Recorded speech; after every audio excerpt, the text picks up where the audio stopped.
اعوذ باللہ من الشیطان اللعین الرجیم بسم اللہ الرحمن الرحیم رب اشرح لی صدری ویسر لی امری واحلل عقدۃ من لسانی یفقہوا قولی اللہم صلی علی محمد وآل محمد صاحبان ایمان مومنین مومنات،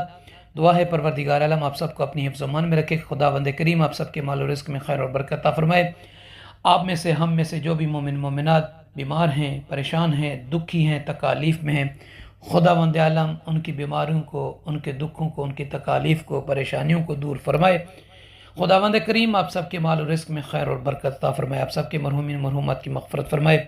پروردگار تمام مومنات، عزادار، ماتمی، علماء، ذاکرین، نوح خان جو اس دنیا میں نہیں رہے، خداوند کریم ان کی قبور پر اپنی رحمتوں برکتوں کا خصوصی نزول فرمائے، انہیں کروٹ کروٹ جنت نصیب کرے، سفر برزخ ان پر سہل اور آسان فرمائے، آمین یا رب العالمین۔ صاحبان ایمان، مختصر سی اس دعا کے بعد بہت ہی مختصر پر پر اثر ایک وظیفہ ہے۔ ایک جلیل القدر ہستی، عالم ربانی، آیت اللہ سید عبد الکریم کشمیری رحمۃ اللہ علیہ کا، وہ فرماتے ہیں کہ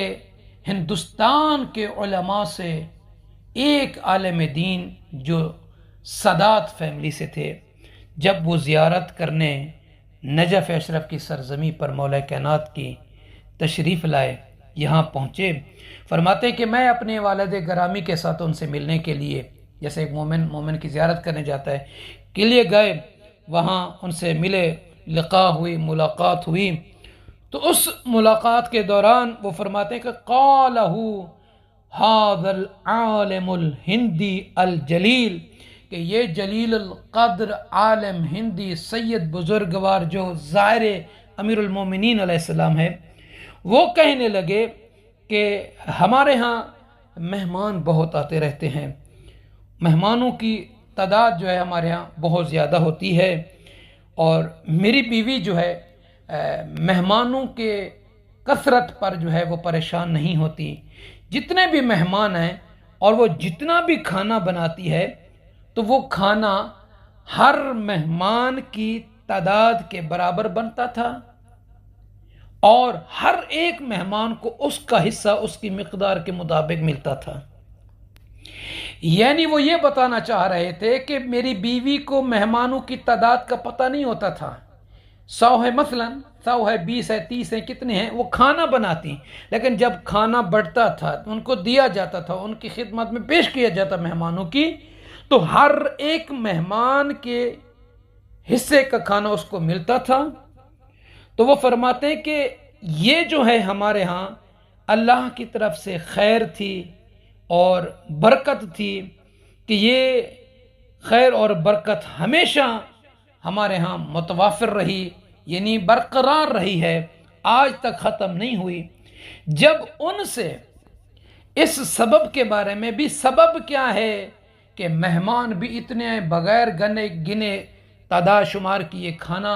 آپ کی وائف بناتی ہیں، پورا ہو جاتا ہے، ہر ایک اس کا حصہ مل جاتا ہے، تو انہوں نے فرمایا وَالسَّبَبُ فِي ذَلِكَ هُوَ مُوَاظَبَتِي عَلَى قِرَاءَةِ السُّورَةِ التوحید۔ وہ فرماتے ہیں کہ ہمارے گھر میں اس خیر اور برکت کا جو سبب ہے، مہمانوں کا جو دسترخوان ہمیشہ بچھا ہوا ہے، ہر ایک کو کھانا ملتا ہے، وہ یہ ہے کہ ہم سورہ توحید کو ہمیشہ پڑھتے رہتے ہیں۔ یعنی جو بندہ سورہ توحید کی کثرت کے ساتھ تلاوت کرے،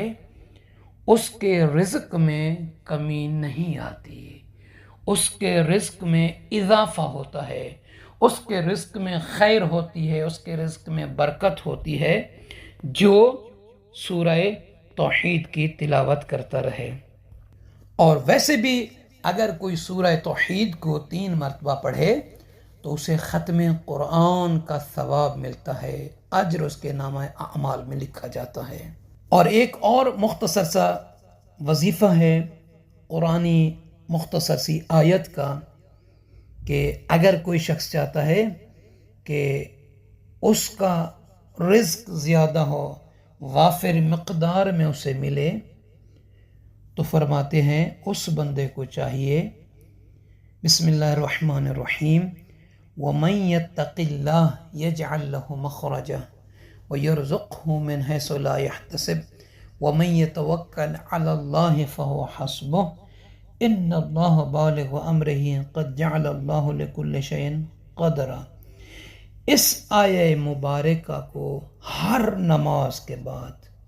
جو کہ نماز فریضہ ہے، فرماتے ہیں کہ اس کی تلاوت کرے گا تو اللہ تعالیٰ اس کے رزق میں